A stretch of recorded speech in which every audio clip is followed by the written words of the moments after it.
Sevgili Saadettin Gökçenay'ın Levent bir şarkısı.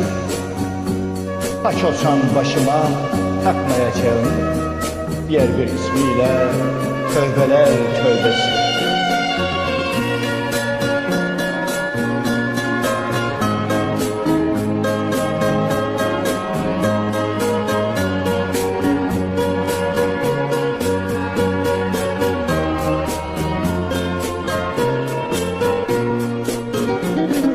Taç olsan başıma takmayacağım, nur olsan gözüme bakmayacağım, yoluna adaklar yakmayacağım.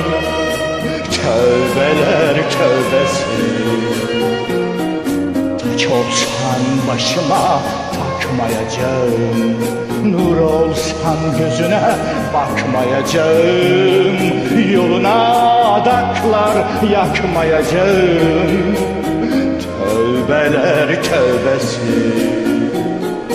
Derdine göğsümü germeyeceğim, var mı yoluna sermeyeceğim, rüyamda sana yer vermeyeceğim.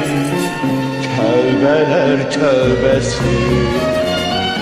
Derdine göğsümü germeyeceğim, var mı yoluna sermeyeceğim, rüyamda sana yer vermeyeceğim.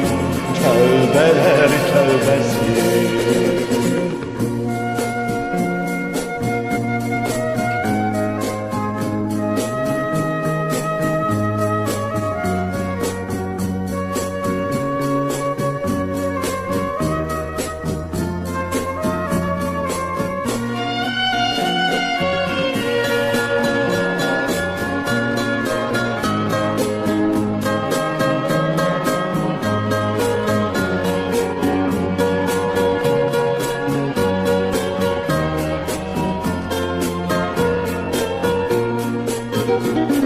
Çiğnemde kor olsam yanmayacağım, bin yemin etsem de kanmayacağım, seni hiçbir zaman anmayacağım.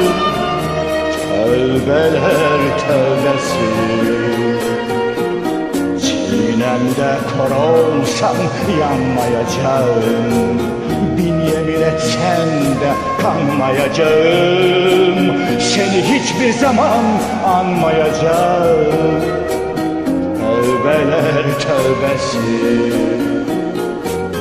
Kahretsen sana dön demeyeceğim, ecel ol sana baş eğmeyeceğim, ve senden başka da sevmeyeceğim. Tövbeler tövbesi. Kahretsen sana dön demeyeceğim, ecel ol sana baş eğmeyeceğim, ve senden başka da sevmeyeceğim. Tövbeler tövbesi. Tövbeler tövbesi. Tövbeler tövbesi.